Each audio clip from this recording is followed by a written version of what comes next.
I'm in my home theater. It always seems unnecessary. It's it's like you don't call your kitchen your home kitchen, but it is in my home. It is a theater. We've got seating for 19 plus.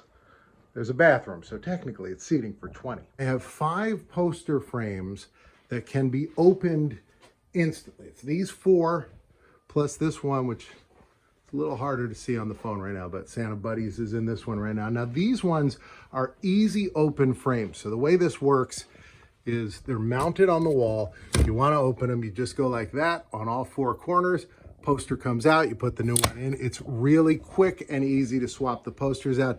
This is what they have at movie theaters. Usually they have one with a light behind it, but for this purpose, I don't want that. They also have non-reflective surfaces, which is great because when a movie's on here, you don't see a reflection on this of the movie. Now in the back here, I have these other posters. I have 4 of these, and these ones don't open the same way. They're a lot harder, but the reason is they're up high. If you look, I've got a riser here to make each row a little bit taller, and so this is actually relatively tall. If I put, this is probably, right here is probably around 5 foot maybe. So it would be hard to swap these in and out without a ladder. So I found it was easier to have frames that you could take down and then load up. Here is the frame laying out on the table, and basically it has these ends that come all the way off. It is a bit of a hassle, but throughout the year, whenever I have the energy to, I will swap at least 1 or 2 of the posters just on a regular basis, because new posters, I mean, they really refresh the room. You got a new poster up there, you notice it, it stands out to you, it seems exciting, and it maybe reminds you to watch that movie, but sometimes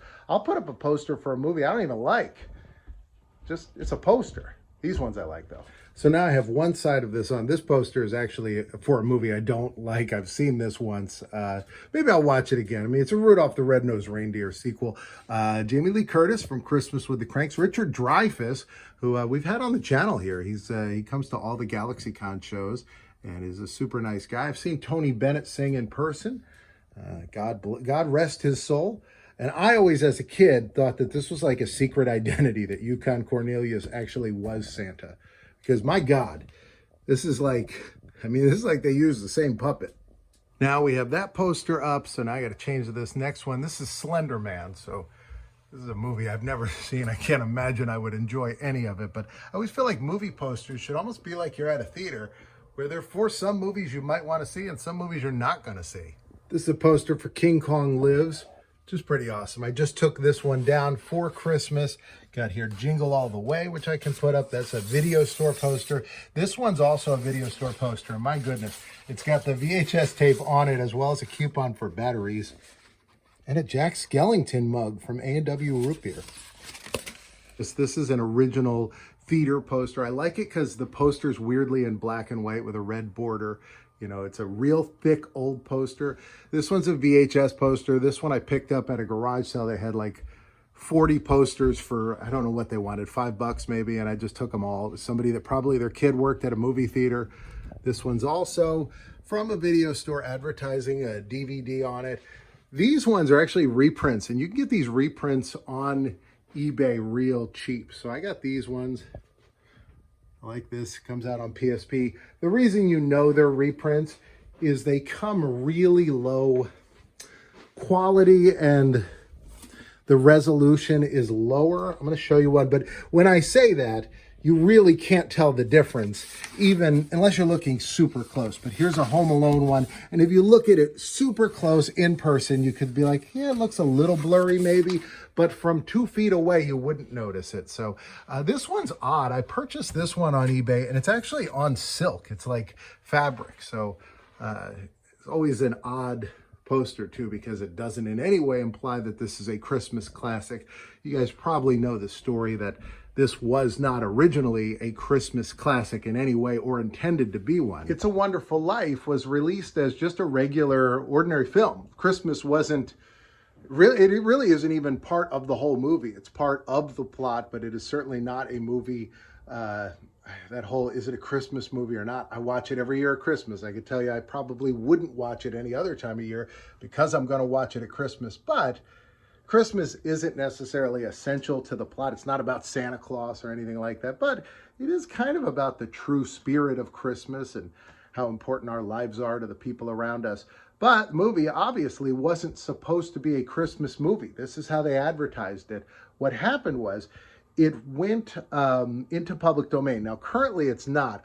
The company that owns it is Republic Pictures, and they use their ownership of the short story it was based on to claim and keep the ownership of the movie. But the movie itself fell into public domain, so TV stations, when I was younger, could run it constantly. And so it was like a gag that it was always on. We would joke like, oh, what's on Channel 12? Well, that's also It's a Wonderful Life. What about Channel 5? It's a Wonderful Life. And you'd kind of like jokingly flip through the TV and find it on 4 or 5 channels and be like, oh, it's early at this point. Oh, this one's almost at the end. You know, like you'd finish it and say, well, I'll flip over and see part of it. You know, maybe I tuned in halfway through. I'll flip to another channel and see the beginning. They actually did a gag about this on Cheers. I'll put part of it in right here. No, not It's a Wonderful Life again. How many times a day are they going to show this golden moldy? 6. From now until New Year's on Channel 13, It's a Wonderful Month. Today, with Republic protecting the rights to it, it's now only shown once a year. I think NBC has a contract to show it every year. But for me, that's how I remember it. My poster collection is currently a complete mess. I've just got them all thrown in here.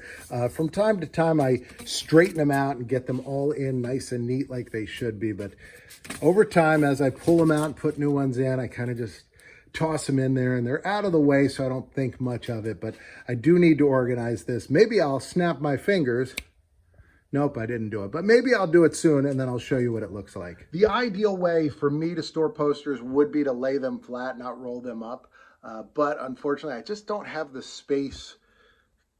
I have the space for it. I haven't allotted the space to it. I probably should. When I lived at my parents' house before I got married, I stored them under my bed and I stored them flat. And I had one of these frames, and I think it was this one, but I had one of these frames in my parents' house. I had purchased it from a movie theater I worked at, and I used to take it and change the posters all the time. And so keeping them flat under the bed was super convenient. I'd slide one out. Now here, I could put them under the bed, but that would mean going up and down stairs every time I did it rather than the garage, which is right there.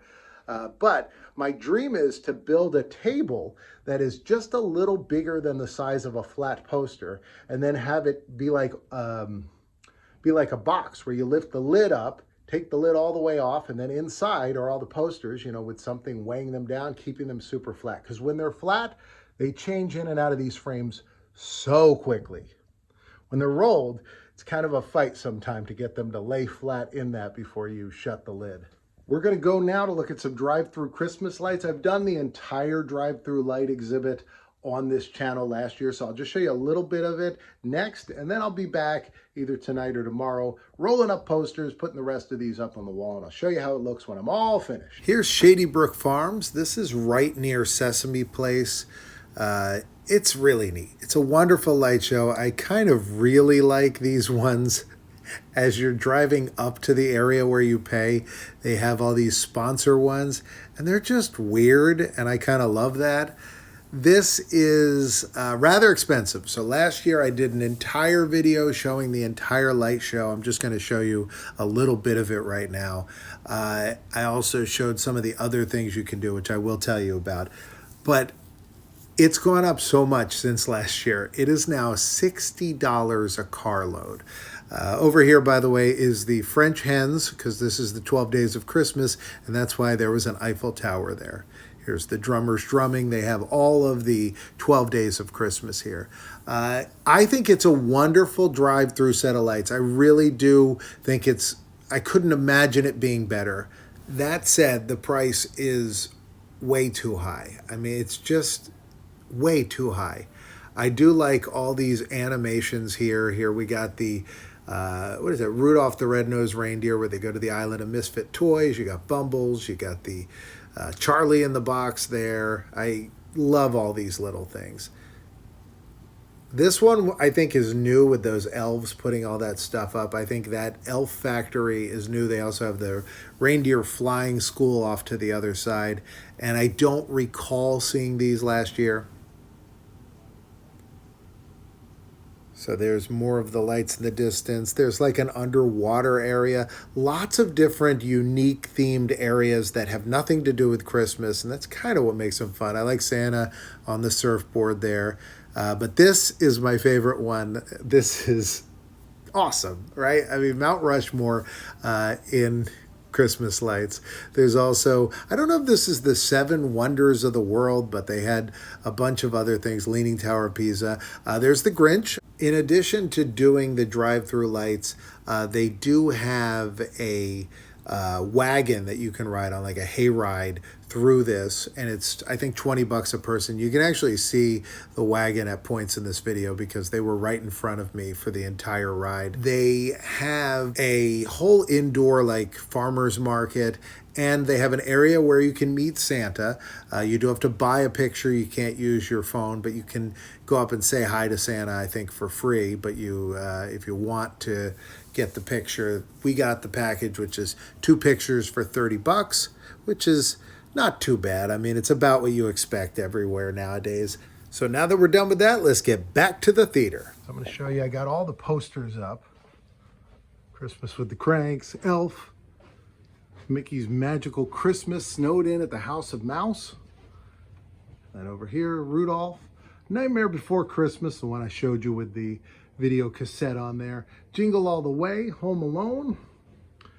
And then over here, we got Santa Buddies, The Legend of Santa Paws, part of the Air Bud franchise. Certainly not one of my, certainly not a holiday classic, but pretty cute poster. Looks really nice on the wall. I like the red with the red wall color. So next thing I got to do is I got 2 Christmas trees I'm going to put up. So I'll show you them. Oh, and before I do, these are my additional posters that I don't put up. Here's Friday After Next, which definitely looks Christmassy, but I have not seen this one. This is a poster for some version of the Nutcracker that I haven't seen. And then Adam Sandler's 8 Crazy Nights, not a great movie. Pretty cool looking poster, but it didn't make the cut this year. It didn't get up. There were just enough other Christmas movies to put up. Now here's a good tip for you. I keep my Christmas posters separate from the rest of my posters. They are stored with my Christmas decorations, so I can always bring them out every year and not have to sort through 1,000 other posters to find them. Here's the tree. I'm going to open it up. It's a cheap tree from Walmart. Looks great though in the corner. It's a black Christmas tree, which kind of makes it kind of blend into the background. I'll show you once it's all set up. And Munchie the cat is here. She won't let anything new come into this room without having to inspect it. Thank you for inspecting it, Munchie. Now, initially, the tree was way too bright, so I made this inline dimmer switch. And it's just like a light dimmer switch that hooks to the extension cord, and I can dim them down real low, which looks perfect when the screen's on. Added a little tinsel and then a couple of these little balls, and it's just to kind of reflect the light a little bit more. All right, here we go. So I got everything set up. It's on a remote control. And so now you can see the trees are lit up, and it's just enough that it doesn't distract you when you're watching your holiday movies. Well, the theater is all decorated. I'm pretty excited about that. It always feels good to do because I always say, gee, I don't know if I'm going to take the time to put up all those posters and do all this every year. And then every year I do it. So I'm glad I did. Glad I showed it to you. I'll show you some other stuff soon. Hopefully I'll organize those posters in the garage. But right now, box is going to pop up here, one over here. You can choose either one because I'm in both. I'm going to see you tomorrow at 2 o'clock. You're coming back, I hope. Choose a box. Come back tomorrow, 2 o'clock.